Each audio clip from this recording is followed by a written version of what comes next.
Today we are going to read the book Star Stuff, Carl Sagan and the Mysteries of the Cosmos, and it's by Stephanie Roth Sisson. In the back of it says, the earth and every living thing are made of star stuff. The inside of this book has a quote too by Carl Sagan. It says, imagination will often carry us to worlds that never were, but without it, we go nowhere. So think about that. Think about how your imagination can take you places that you wouldn't normally go. You didn't imagine it or think about it, or somebody else did that. That's why I love watching movies and reading nonfiction or reading fiction. Obviously, people make up stories. I love all of that stuff because it helps us use our imaginations or see other people's imaginations.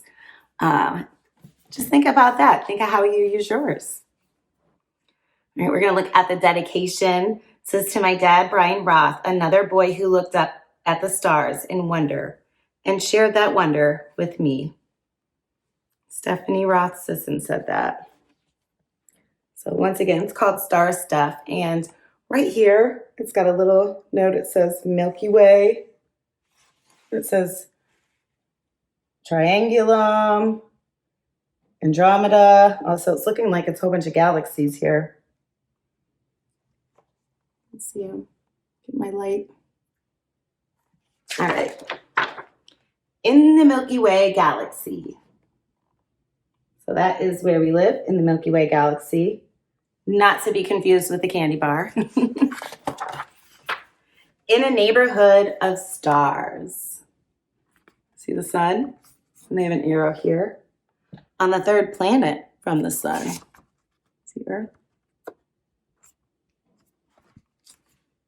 In a big city, Brooklyn, New York, in a small apartment, lived a boy named Carl.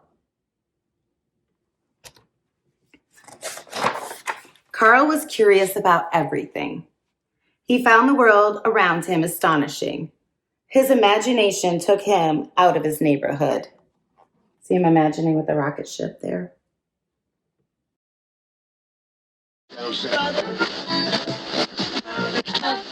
You can see his family there. He looks like he's listening to the radio.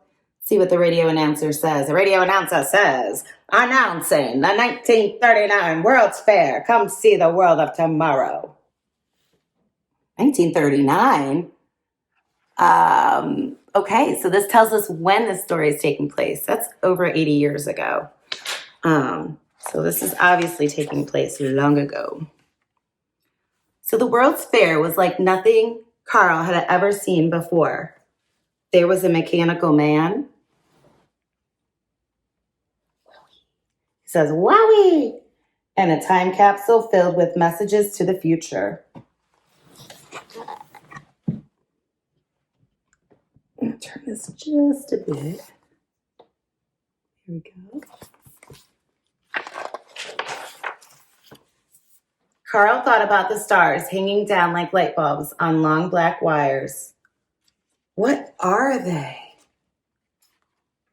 So look at that. I had to turn the book sideways.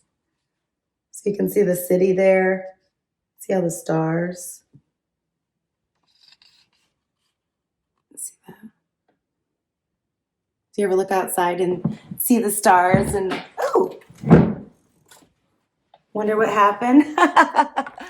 In the morning, he set out to discover the answer. So he walks to the library. A book of stars, please. It was, look at, you got Hollywood stars. It was the wrong book. When she came back with the right book, Carl's heart beat faster with every page he turned. Ooh, there's nothing better than a good book, especially when you find one that you're looking for what's inside of it. Wowee. Each star is a sun. If you traveled into space for many years and then look back at our sun, it would look like a dim star. Look at this book.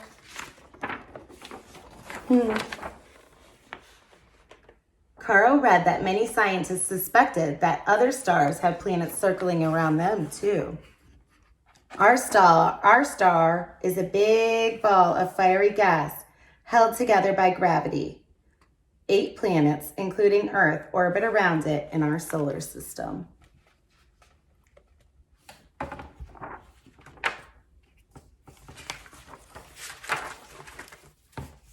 Carl was curious.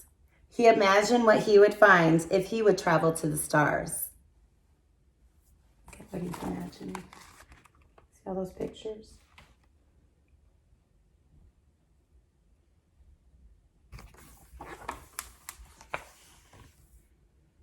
Oh, he's drawing here too.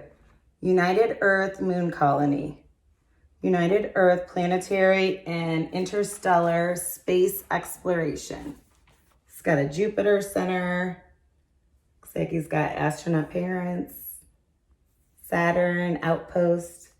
Wow, he's like planning to make, he's just planning out like a village and just things that he would make, not just a village, but like, you know, all of these big grand ideas.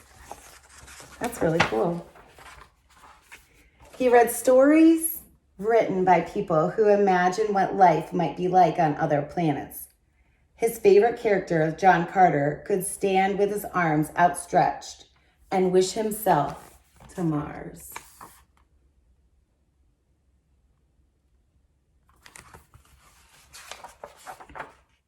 But nothing happened.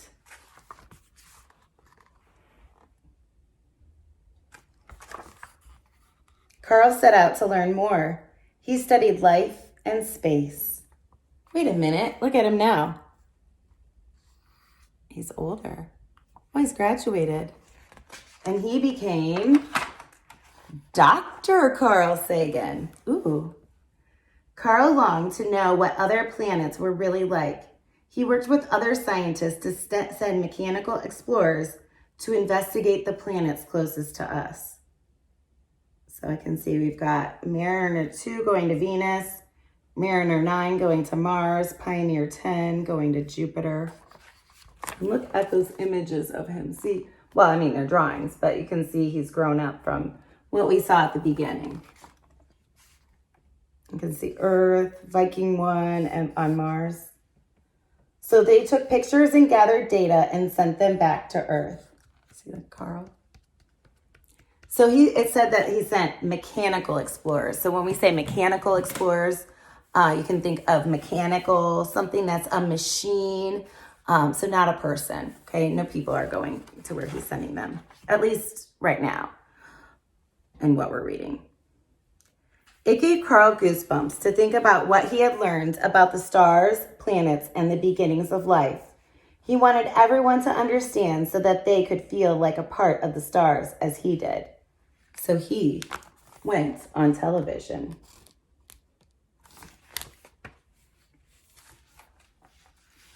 The very matter that makes us up generated long and far away in giant red stars. Look at the kids saying, "Wowie, wowie, wowie." See this TV? This is the kind of TV we had at my house when I was a kid. It's like in a box. And we didn't have remotes then. You had to like get up and actually turn like the little dial to turn it on and off, to change the channel, to change the volume. Usually that was me sitting real close so I could change things. Okay, sorry, off topic, but Carl went on TV, Dr. Carl Sagan. Ooh, the earth and everything, every living thing are made of star stuff. Look at that. I love how that's in the shape of the earth, and then you can see all of those living things around it. It's really cool. The stars made the ingredients of life. Could those ingredients have resulted in life elsewhere too? Carl and his fellow scientists got ready to launch the Voyager 1 and Voyager 2 spacecraft on a grand tour of the outer solar system to gather more pictures and data. After that, they would be bound for the stars. A marvelous idea gripped Carl. Here's Earth. See the Voyager 1, the Voyager 2.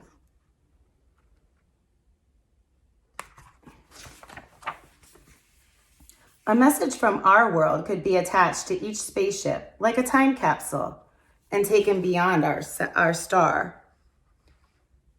We thought it would be impolite not to say hello. So the twin Voyagers rocketed into space carrying their friendly greeting. So it looks like, so they're sending it and it's got sounds.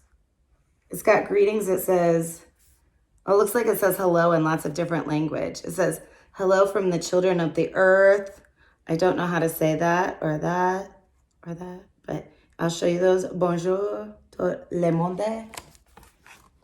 Bienvenido. Okay, so they sent a whole bunch of recordings of people saying hello from the children of the earth. There was music, sounds, looks like a baby and a mom, birdie, thunderstorm, pictures, heartbeat. How cool. So they sent all those things just in case, other life forms would find them.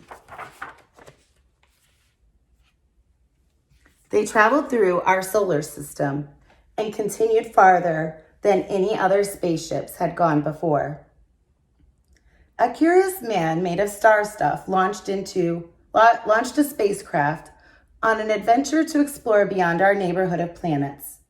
As the Voyagers continue their journey into interstellar space, they are carried by the imagination of a boy named Carl.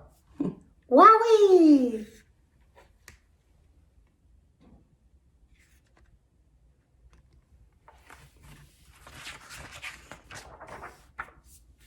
And that is the end of our story. Like this.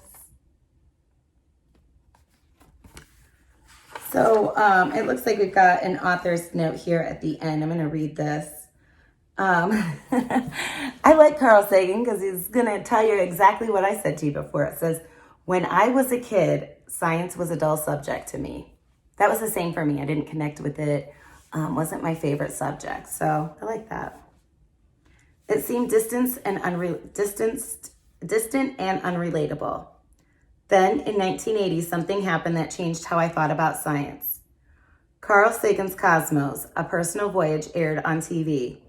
In just 13 episodes, Dr. Sagan took his audience from the beginning of the universe to the present moment.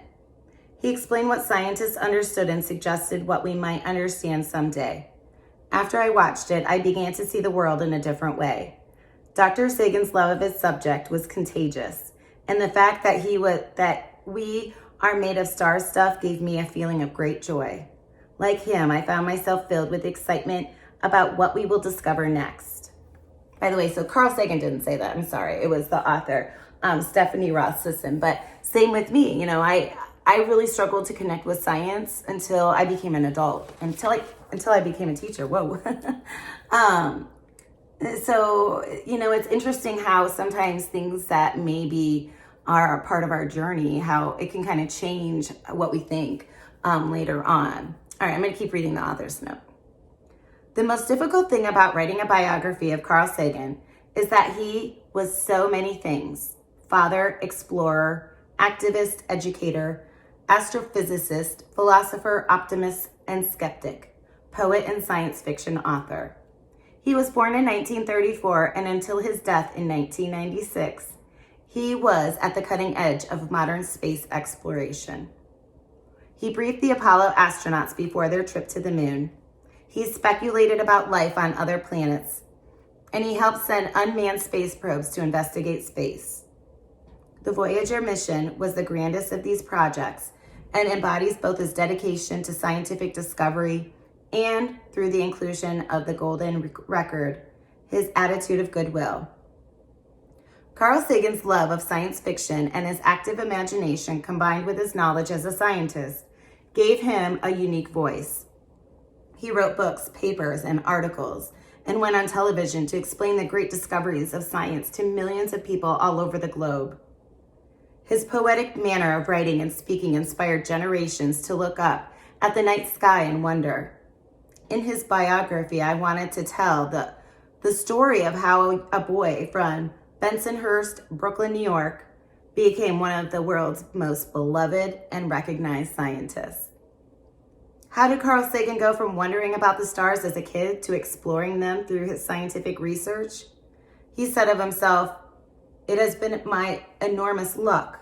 I was born at the right time to have had, to some extent, those childhood ambitions satisfied.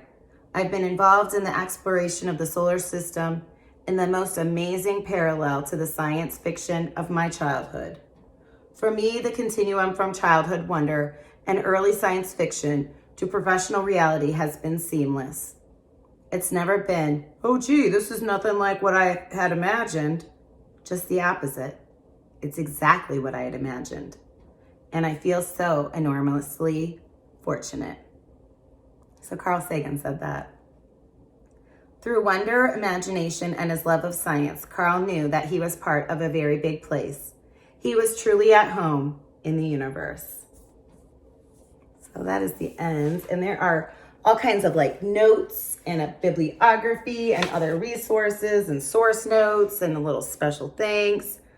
There's just so many parts that go to this because there's so much more to this story. They're just talking about some of his accomplishments. But I love how the author really focused on Carl Sagan's dream as a child, how he used that to inspire him as an adult so that he was always questioning things. And that's something that I'm trying to get you to do, is to think like a scientist, look and discover and figure out things.